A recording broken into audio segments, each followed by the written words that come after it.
Welcome to day 2 of our superhero battle room. So are you ready to go over and press these buttons and launch up a nuke? Nope, that's not what we're doing. If you ever watched, our show is War Hero to Superhero, helping military, veterans, and first responders transform their lives from the veterans to the wartime.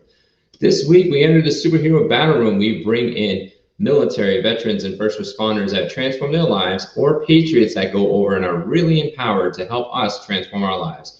And Richelle has done all those things. She's done military, she's done milspouse, she's done entrepreneur. This is so long of a list, I couldn't maintain it. That's why we have her on the show to go over and to drop down the bombs of wisdom to go over and bring you the superhero tactics that you need to go over and thrive. So I'm going to bring her in to tell the story because there's no point if it's just me talking. So we're going to bring her in. So Richelle, do I have you?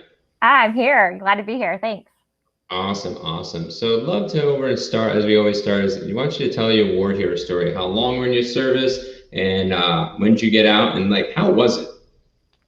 Yeah, so I went in the 90s, a little old. Right out of high school, I did about 2 quarters of college before I went in. I went in the Marine Corps, and it was actually interesting. Part of the story is the first time I was ever on a plane was from Washington State to North Carolina, Parris Island, South Carolina. I was trying to think of was it Jacksonville? And then I had to bus or something or van it down. Wow. But it was, yeah. So first time I've ever been on a plane. I'm from a small town in Washington, went in 1985, just did 4 years, got out. But I went to Okinawa first, was my first duty station. And then I went to Camp Pendleton, California. And so being a female in the 90s in the Marines, definitely still had the, belong here brotherhood a little bit to some, and then others who were just very welcoming and you're part of the family, and a lot of prove yourself. That was sort of the culture, a lot of prove yourself. Wow. So it was a fast 4 years. You just like service and then overseas and then Camp Pendleton and then just punch out. But how was that? Because that's like a real fast turnaround. Yeah, I think I honestly think I had more to do at Camp Pendleton. When I was in Okinawa, there was so much to do. I felt a lot of pride in the job that I had. I was comptroller. We handled all the money. And so all the divisions, we would go and we'd inspect them to make sure they're, spending the money appropriately and transfer funds around, all that sort of behind the scenes, not paychecks or anything like that. And so I, finding errors, finding ways to save money, finding all that stuff was really fascinating. And I had the opportunity to do that. I actually was awarded a Navy Achievement Medal for finding almost $1 million in errors that the Marine Corps was being charged that should have been charged to the Navy, actually. And so that was awesome. And then I get to Camp Pendleton, and there wasn't much to do. It was kind of, hang out, check in with your fund administrator, which was like supply battalions, things like that, just to make sure that they're doing okay if they need any help. So a lot of the day was sitting behind a desk. They wanted you to look busy, right? Look busy. And so I was taking college courses on my lunch hour and like a course after work. And they didn't even want me to do my homework in the office if I had nothing else to do and all my work was caught up. And so that sort of irritated me. And so that's one of the driving factors that kind of said, I'm not going to reenlist. I don't need to be here. It's just too much. It's not working out for me. I felt like I was wasting time and wasting space. But had it been like it was my first year out of school and out of like boot camp and stuff like that, I probably would have stayed in, because I liked the getting dirty, the field stuff, all the trainings. That's the stuff I love to do. But in the 90s, we weren't at war, things weren't happening, and it was just a job. And so it wasn't exciting for me. It wasn't feeding my passion. So you punched out after 4 years. Was it an easy transition? Was it a hard transition? Was there any hard or low points at all? Yeah, there was definitely some hard and some low points. It wasn't the best atmosphere being the only female around a bunch of guys, and didn't really date the right people when I was in. And so there was definitely some issues. And when I got out, I had a very fatalistic attitude. Like, I never thought I was going to live to be 30. And so I just lived hard, lived fast, did what I wanted to do, was very reckless, was drinking a lot. Drinking a lot, having a good time. making poor decisions. Not like I would show up to work, had all my bills paid. I had nobody else that I was responsible for. So my poor decisions were like, hey, well, I'm drunk. I think I can jump from that roof to that roof. I thought I was an acrobat. That's the kind of poor decisions. I mean, I was being careless and driving and car surfing and things like that. It was all like this crazy, reckless life kind of extreme stuff. Don't we do that already? Yeah. The only difference is we didn't have the smartphones to go over, and at least it's like, hey, if I'm going to go reckless, at least I'll go viral, you know? Yeah, I mean, thank goodness. I mean, I could probably still run for political office if I wanted to, because we didn't have the cell phones back then. Now it's just stories. And so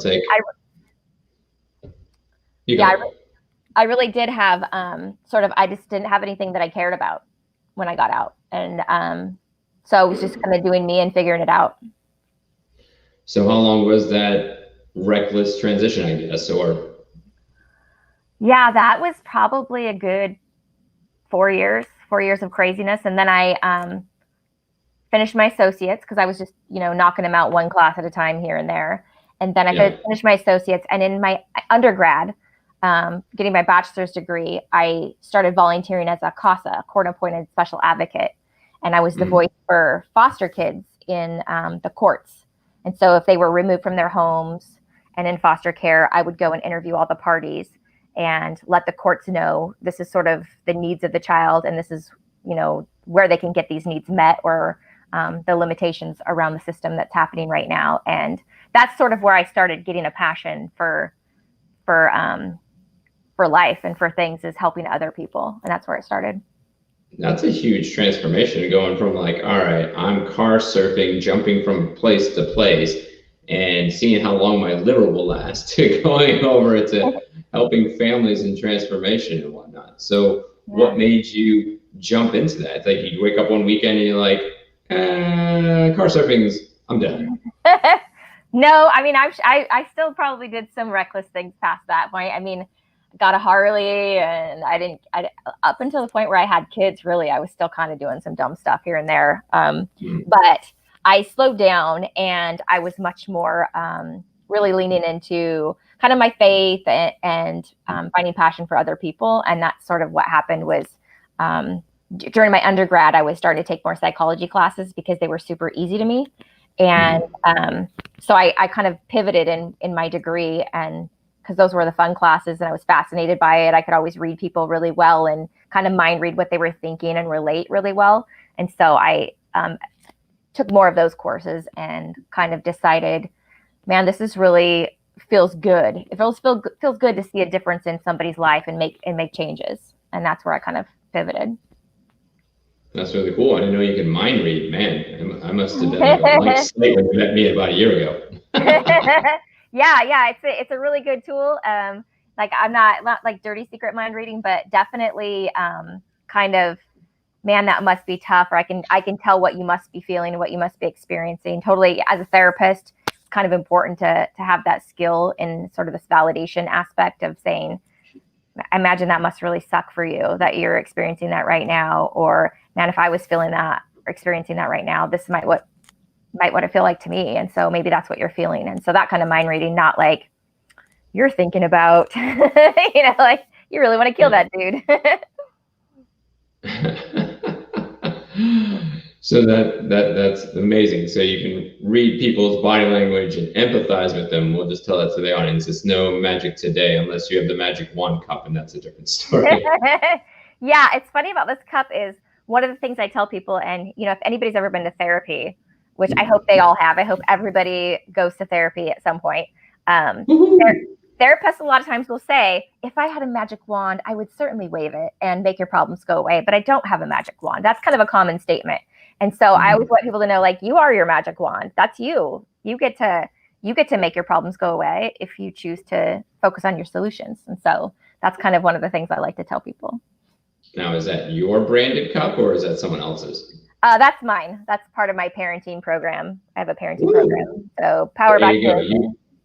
That's awesome. That means you're branded. I love that. That means you're growing. So what made you transform into this? Now you were helping people in the court system and everything else, and I met you at the Military Influencer Conference. Like, how did you get plugged back into the military veteran community and overall just helping the community at a bigger level that you're doing now? So what made you go to those next steps? When I went to get my master's degree in social work, I had a really strong mentor who was my cousin, who also had his master's. He was working in the VA department. He's actually a director of a veterans hospital now.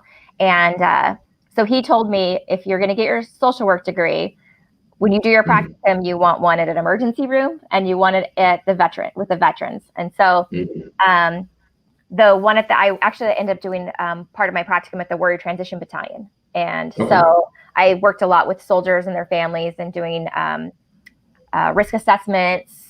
Because I had been working in the juvenile justice system, we kind of did a time leap there. I was working in a boys prison for about 5 years before this, and counseling youth and then training counselors on our therapeutic model, which is dialectical behavior therapy, or DBT, kind of the gold standard for high emotional reactivity, people who harm themselves, suicidal ideations, and things like that. That's sort of the gold standard treatment for those kind of behaviors. And so I was working a lot with that treatment model in the institution and working with some parents and families that would come in. And then I ended up going to get my master's, working at the Warrior Transition Battalion, and kind of getting tied back into the military community through my time there, and then meeting my husband around the same time, who is he's still active duty. Wow. So you went, and then you jumped into the role of milspouse now in that. So you just kept pivoting from one role to another. So in that regard, like, what are you doing now that as you transformed into this superhero? Because every time I keep trying to keep track of you, I can't. And I thought I was busy, but I'm not even close. I mean, most people think I'm busy, but I'm really not. I'm just trying to serve people. So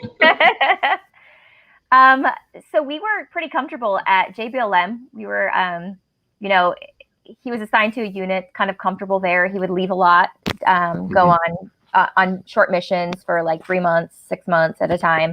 And then they would go over to in theater, 11 months, 10 months every other year. wow. So we were pretty comfortable there. I had my private practice up and running. And then he came down on orders to come to Fort Bragg. And we'd been married for 8 years, had the house we liked, had the job I liked, everything was comfortable.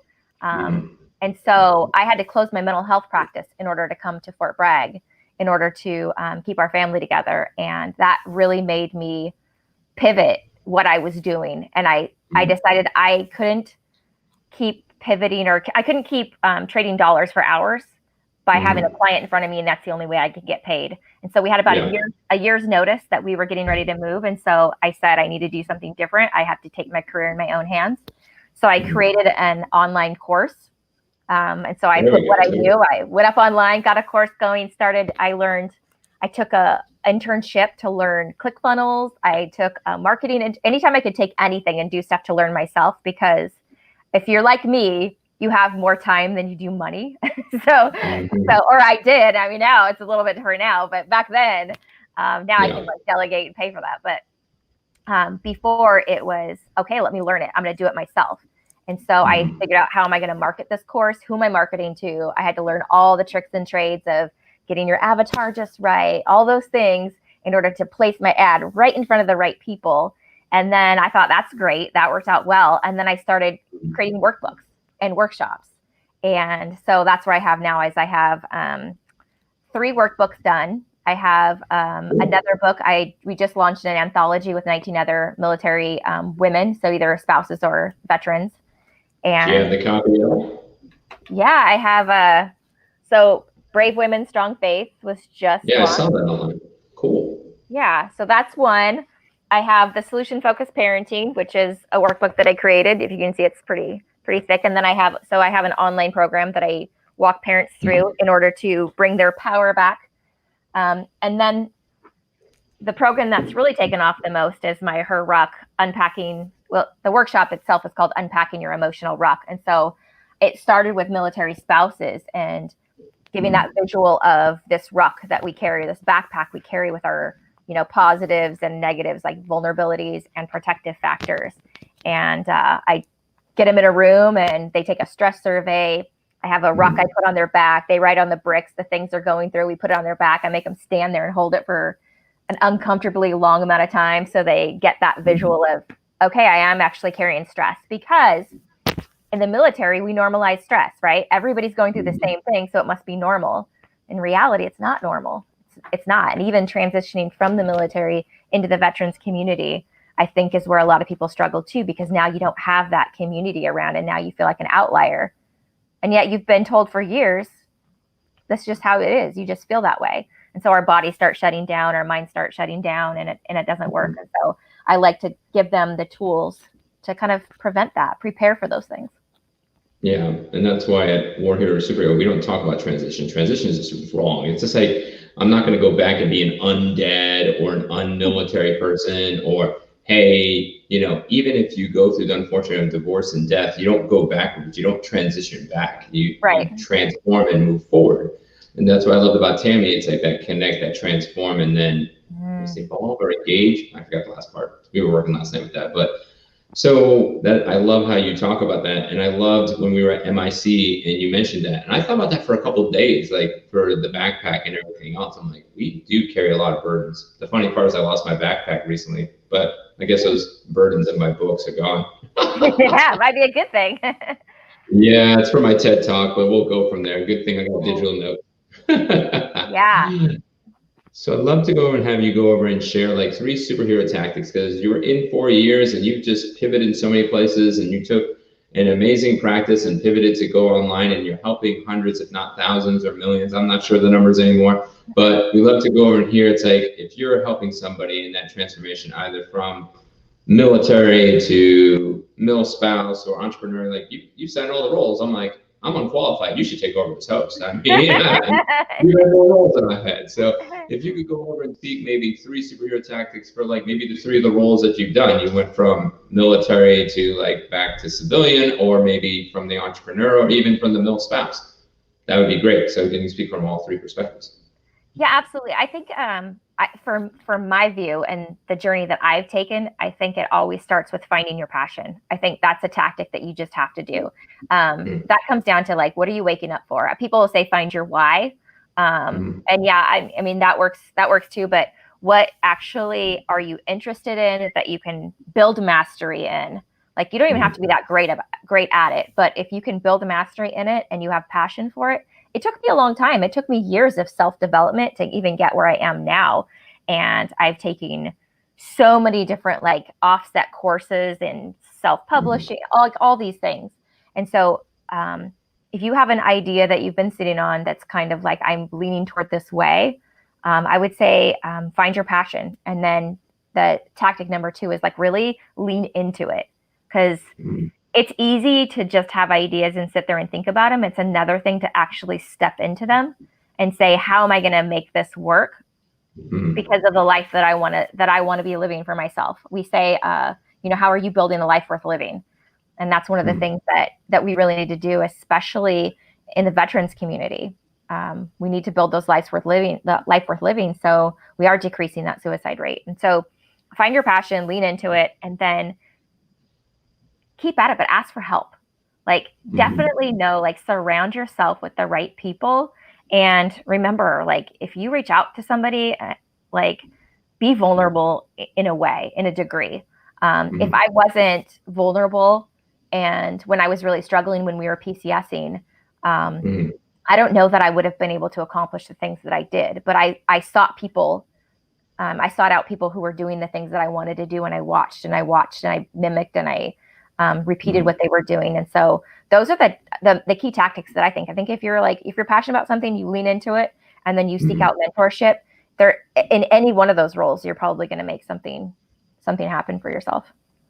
And that's the great thing about our community. There's so many people at so many different levels. Like, you don't always have to go to, maybe me going to you could be like, whoa, that's overwhelming, but someone might be 1 or 2 steps ahead, and we can just go into that community, and then we upgrade to the Richelle. We just we take that time and say, all right, because people tell me, it's like, how'd you do a TV network? I'm like, all I did is I tried out radio, and then I did Facebook Lives, and I started to actually get traction.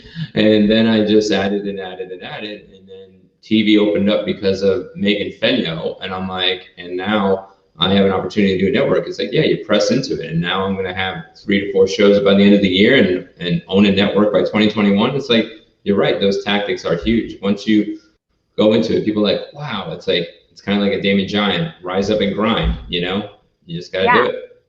Yeah, but see, to go and have a TV network to me seems like, whoa, that's insane. That's awesome. And I would have no, I mean, I would reach out to you, but I really would have no idea. That just seems outside of my own reach. And so that's interesting, you know, what we think like that. Yeah. Well, it's like that old Saturday Night Live skit that goes over. It's like, we're all the same, but when I put my pants on, I make gold records, you know? It's like, that's what they always would say. It's like, we're all equal until we, like, I love that skit. But I'd love to go over and hear more about Her Ruck for our audience to go over and connect with. So Her Ruck is, again, about transforming your life by taking off the emotional baggage, correct? Absolutely. It takes a lot of the dialectical behavior therapy skills that I worked with clients. And so it teaches mindfulness, it teaches emotion regulation, it teaches distress tolerance, and it teaches interpersonal effectiveness and some problem solving. And it has specific tangible skills that you can do. Because one of the things that I hear the most from people in therapy, they get frustrated because they feel like, well, I could just sit and talk to my bartender. I could just sit and talk to my friend. Like, what am I really getting? If you don't have a therapist that's engaging to make you think in different ways, and they just because some therapists will just let the client come in and monologue the whole time. Like, they're just talking and you're like, I'm getting paid, blah, blah, blah, blah, blah. Like, nothing's happening. I personally don't feel good like that. I'm like, what's our goal? What are we doing? How are you getting there? I will let them drive, but I also will say, are you lacking the skill to get this done, or are you lacking the will to get this done? Because those are 2 different approaches that I need to know. Because if it's a will thing, then we have to go this way. If it's a skill thing, well, let me teach you some skills. And so DBT actually gives some really tangible skills in order to make most things happen. And so that's what I like about that. And so this workshop, it's been amazing. I've had active duty, I've had military spouses, and I've had military spouses and active duty who weren't married to each other in the same workshop with the same participation level, the same outcomes. I'm like, wow, this is amazing. Like, this rhythm that's happening is really good. And the conversations that happen in the room is super. And yeah, I highly recommend for any community. I mean, I don't know that there's not like a magic sauce there. If I was talking to people who are going through like a terminal illness, or people going through, you know, any struggles, I could just change the examples and it's the same thing. So it works well. That's really awesome. So there would eventually be a hisruck.com eventually, right? Yeah, there should be a hisruck, but I don't know that I'm the one to write that, because I'm not a him. So I do think that you got a husband, maybe it could be a yeah. Love him. He's not the one. He's not the one to do that. Maybe he'll transform for that. So you never know. That's true. And also like to hear about this SAFE project again. You told me offline, but I'd love to hear about it online. What SAFE project is? That's your most recent project. Yeah, SAFE project is a national organization. It's a nonprofit that works with stopping. So SAFE stands for Stop the Addiction Fatality Epidemic. And so they're very passionate about the founders. The founder is a veteran as well. And their son actually died of I think his first week back in college, died of an accidental overdose. And so they're very, very passionate about getting this education out to the families at colleges, out to they have a veterans program and things like that. And so they've adopted my program, my unpacking, well, we call it Unpacking Your Ruck with them. And so they've adopted that, and they're bringing it around to right now on campuses to the veterans programs. And before COVID, we were hitting a lot of military installations and trying to get into like the National Guard stations or military bases, and actually bringing that in. So it's great. They'll bring me there if somebody's watching and they're like, man, our people really need to see this. They'll do that. And I also work with a lot of the chaplains as well. Yeah, and the cool part is nowadays with the virtual side, you can bring amazing things in the virtual space. So if you're listening, military, veteran, first responder, don't be limited just because it's not in person. Let's go transform virtual until we can get back in person. So that's amazing to hear. So lastly, I wanted to go over and thank you for coming. We had one more comment come in. Let's go check that out. Oh, there we go. Eric Zuli, please look at your text and Facebook message right now. Okay. Oh, all right. Let me see.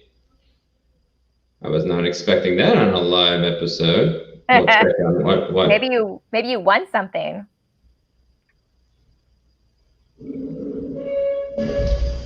Oh, okay. All right. He just gave me a heads up, so all right. So didn't win anything. He just wanted to give me an announcement. All right, live shows. All right, let's get back to what we were supposed to be talking about. So I want to thank you for going over and joining me on the show and people that are watching. So if you want to take Richelle and bring it to the next level on the TV show, which is no interruptions, ha ha ha. But if you want to go over and you want to hear Richelle and we'll go more in depth, all you have to do is give 3 seconds of time of going over and listening to the show. We prefer you to listen all 26 minutes and 3 seconds and counting. But if you can't go over and do that and you just want to support Richelle to go over and be up-branded to the TV show, please go over and give her 3 seconds at a time. So I want to thank you for going over and joining me. And any last comments before we close out? No, thank you so much for having me. It was really, really nice. Enjoy this.